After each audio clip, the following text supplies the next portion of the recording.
Hey guys, it's Nick, and in this video, I want to talk a little bit about what I think about crypto and what's going on with Shiba Inu.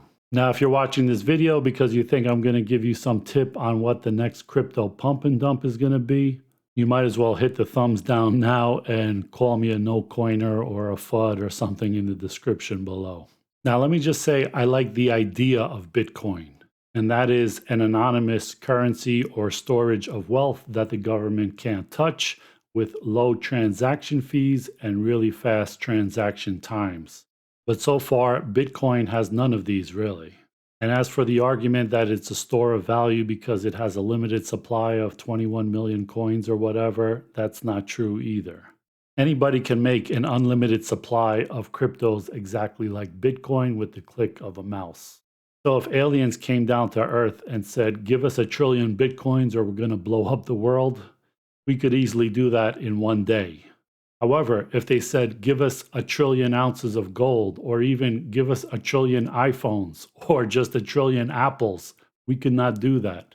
So although I think Bitcoin was probably started with good intentions, it hasn't lived up to its promises. That can't be said for about the other 99.9% of the 13,000 cryptos that are out there. So just when you think we've hit peak clown world with a crypto like Dogecoin that actually tells you it was made as a joke against Bitcoin, now we have Shiba Inu, which is a joke of Bitcoin. Shiba is making Dogecoin and Bitcoin look boring like Walmart stock. So Zero Hedge talks about this anonymous investor who invested $8,000 in Shibu 14 months ago, and now it's worth $5.7 billion. And for comparison, Bitcoin went from 10,000 to 60,000 14 months later, so it's a 6-bagger. Ethereum is about a 10-bagger in that time period, and even Dogecoin is only up 7,000% in that time, right? So that's a mere bag of shells compared to this anonymous investor who began a series of 44 purchases of Shiba, which was created in August 2020.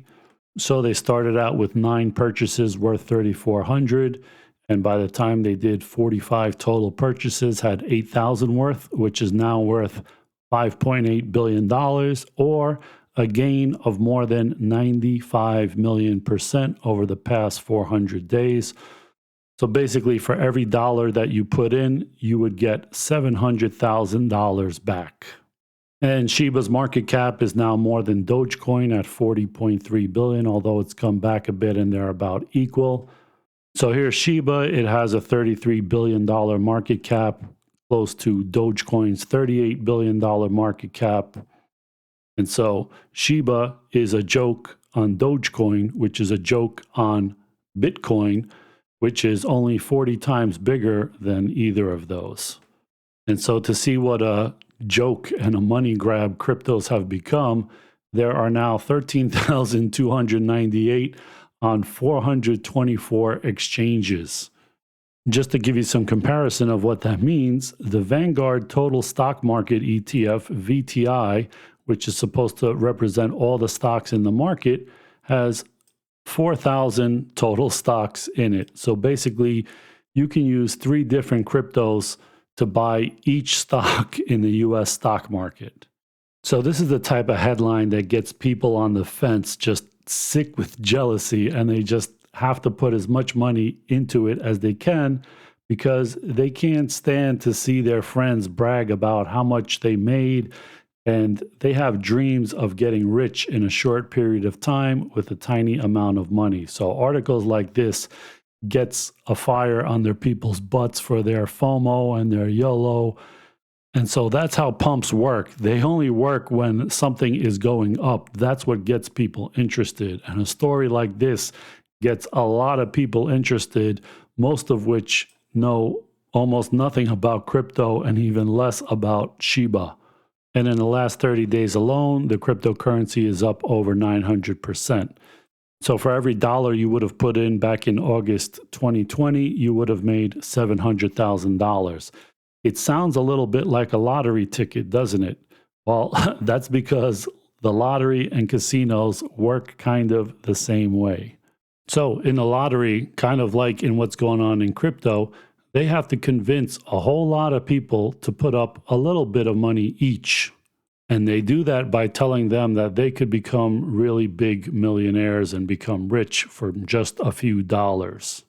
And to prove that it indeed can happen to you, what do? They market the people who win. They put them all on TV. They put a big spotlight on them. And they say, look how much this guy won. You see, so-and-so from whatever, Detroit, Michigan won, just like every one of you guys could be one of these people. And so this guy gets this, and the state lottery gets the bulk of the money. And so the money is transferred from these people to the lottery with a little bit for basically marketing costs to market to these people that there could be a winner like you, like this guy. So if you Google lottery winner, you'll see all these regular Joes holding these big fat checks in front of the TV cameras. And this is their advertising to get more people to play. But for every lottery winner, there's millions of lottery losers. And if you Google lottery loser, somehow there's no pictures of all the people that lost. I wonder why that is. Same thing happens with casinos. A whole lot of people spend a good amount of money in the hopes that they become one of the big winners. Of course, there will be a few winners, which they will amplify and use in their marketing to let people know that this could be them. All they have to do is spend all this money. But of course, the majority goes to the casino owners.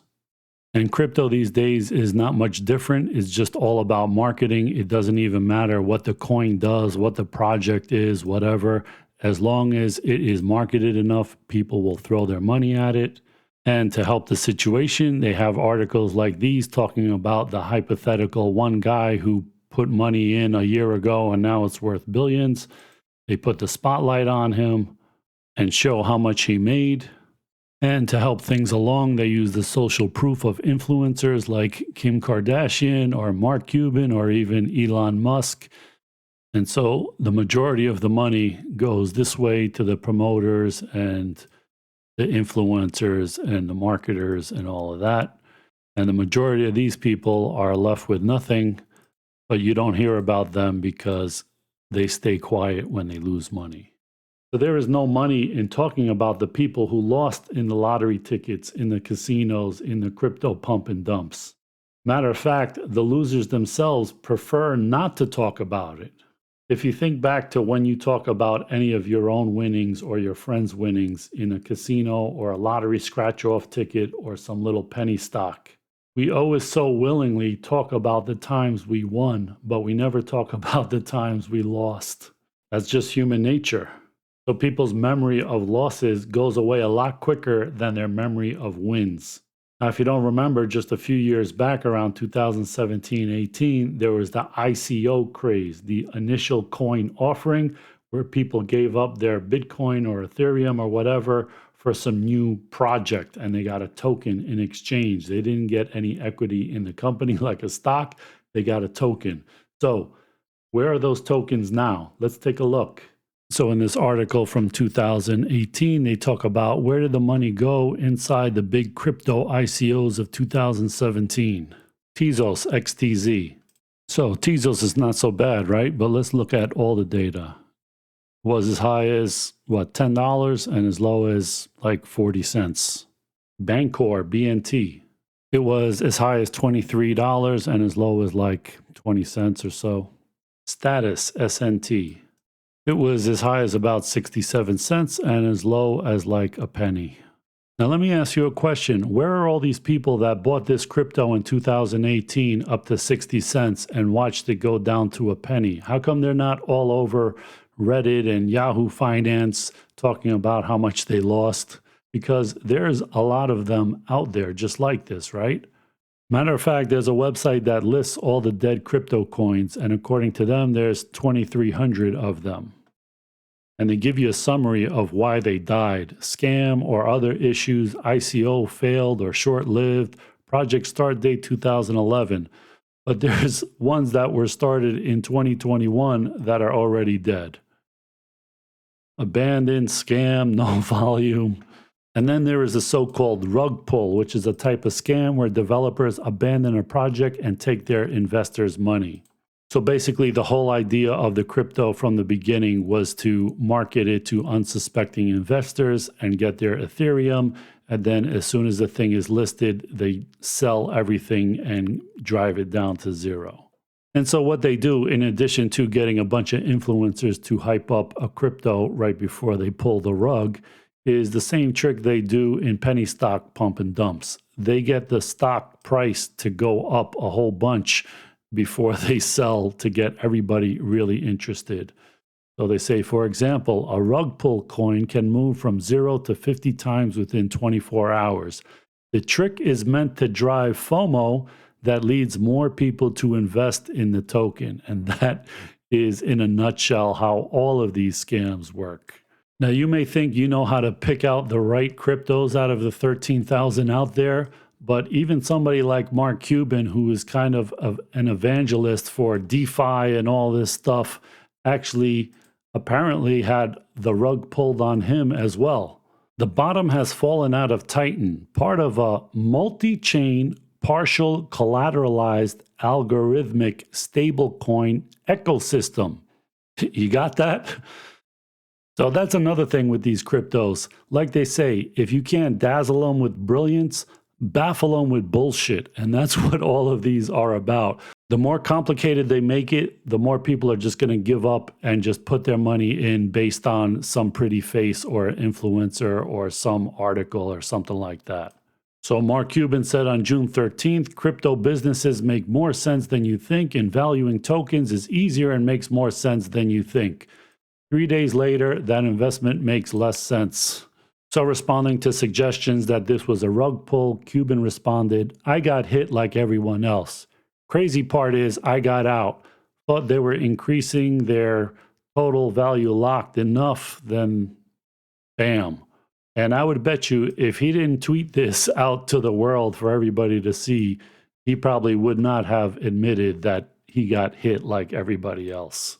So guys, I know it's a nice dream to put $1 into a lottery ticket and win $300 million back, or to put $1,000 in some crypto that may be the next Bitcoin or Dogecoin or Shiba.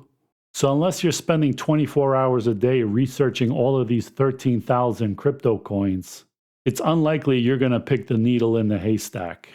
And if you pick your cryptocurrency investments because your favorite YouTube influencer or Instagram influencer is hyping it up, I don't know what to tell you. So guys, let me know what you think about Shiba and Dogecoin and Bitcoin. Do you think Bitcoin and a few others are legit while the other 99% are scams, or what? And to all the people who have a story about putting $100 in some crypto and pulling out $100,000, let me know in the comments below. And also tell me the stories about your friend's uncle's wife who put $1,000 into some crypto and now they have their own private island with a helicopter and all of that stuff as well. If you like this video, hit the thumbs up and I'll see you in the next one. Thanks for watching, guys.